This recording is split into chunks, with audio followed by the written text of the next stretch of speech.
Hi నమస్తే అండి, welcome back to my channel. నేను చేయబోతున్న రెసిపీ బ్రెడ్ పకోడా. నేను 5 బ్రెడ్ పీసెస్ తీసుకున్నానండి. ఒక 100 గ్రామ్ ఆలు తీసుకున్నానండి. దీన్ని మంచిగా కడిగి నీట్గా దీన్ని ఫస్ట్ ఉడకపెట్టుకోవాలి. ఉడకపెట్టుకుని దీన్ని మంచిగా స్మూత్గా దీన్ని గ్రైండ్ చేసుకోవాలి. తర్వాత అందులో వేసే పదార్థాలు 1/2 కేజీ శనగపిండి తీసుకున్నాను, ఎండుమిర్చి తగినంత, మిరియాల పౌడర్ తగినంత, ఒక వంట సోడా అండి, ఉప్పు తగినంత, జీలకర్ర, అల్లం వెల్లి తగినంత, 4 పచ్చిమిర్చి తీసుకున్నాను, కొత్తిమీర తీసుకున్నానండి. నేను ఇప్పుడు చూపించిన ఇంగ్రీడియంట్స్ అన్నీ ఇందులో జార్లో వేసుకున్నానండి. ఈ ఆలును కూడా మంచిగా ఉడకబెట్టుకొని ఇందులో వేసుకున్నాను. దీన్ని ఇప్పుడు గ్రైండ్ చేసుకుంటాను. ఇలా స్మూత్గా గ్రైండ్ చేసుకోవాలండి. ఈ మిశ్రమాలన్నిటిని చేసుకున్న తర్వాత పిండిని కలుపుకోవాలండి.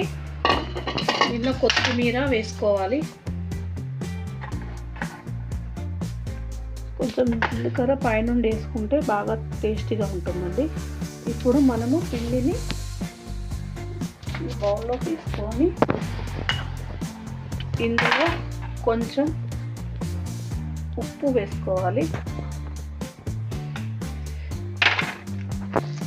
కొంచెం వంట సోడా వేసుకోవాలి, కొంచెం కారం వేసుకోవాలండి. ఎందుకంటే కారం ఇందులో పేస్ట్లో వేసాను కాబట్టి పిండిలో కొంచెం తక్కువ వేసుకోవాలి. ఇప్పుడు పిండిని మనం కలుపుకోవాలి వాటర్తో. ఇప్పుడు మనము పిండిని మంచిగా కలుపుకోవాలండి, ఉండలు లేకుండా మంచిగా నెమ్మదిగా దీన్ని కలుపుకోవాలి.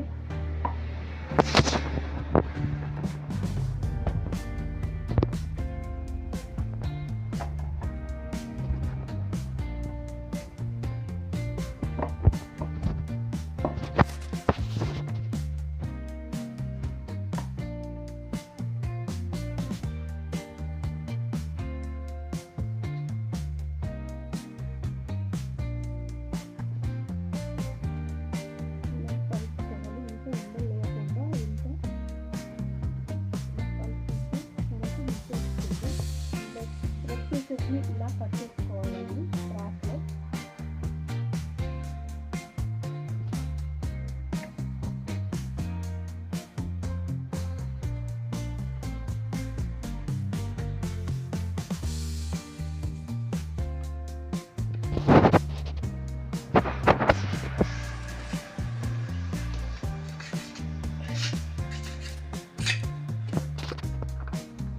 నేను ఇప్పుడు ఈ బ్రెడ్ పీసెస్ని ఇలా కట్ చేసుకున్నానండి.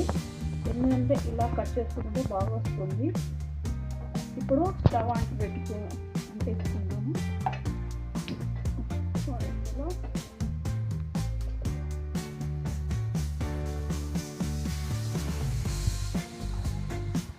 ఆయిల్ వేసుకోవాలండి.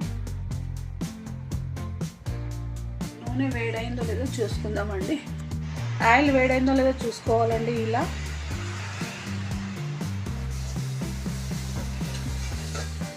ఇప్పుడు ఈ మిశ్రమాన్ని ఇలా తీసుకొని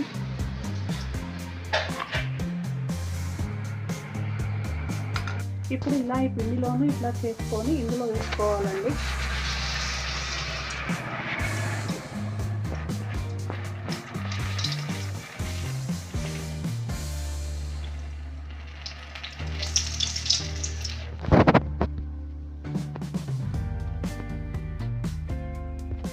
వీటిని ఇలా గోల్డ్ కలర్, బ్రౌన్ కలర్లో వచ్చేదాకా దీన్ని వేయించుకోవాలండి.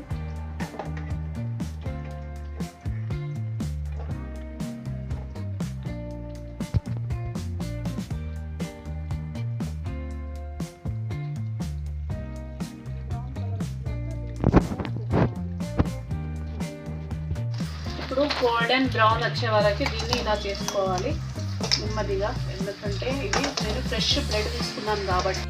ఇప్పుడు ఇలా కలర్ వచ్చిందండి. దీన్ని ఇప్పుడు తీసుకోవాలి.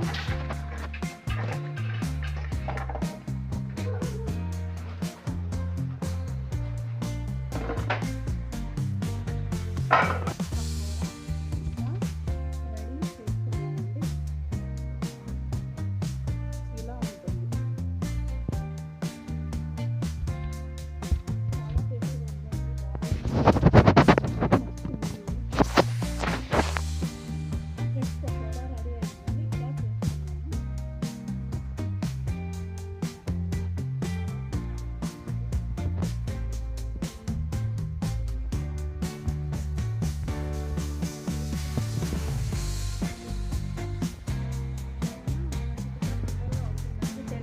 తక్కువలో అవుతుంది. ఇలా పిల్లలకి స్నాక్స్లో కూడా పెట్టుకోవచ్చు, తొందరగా అవుతుందండి. ఈ వీడియో మీకు నచ్చినట్లయితే లైక్ చేయండి, షేర్ చేయండి, సపోర్ట్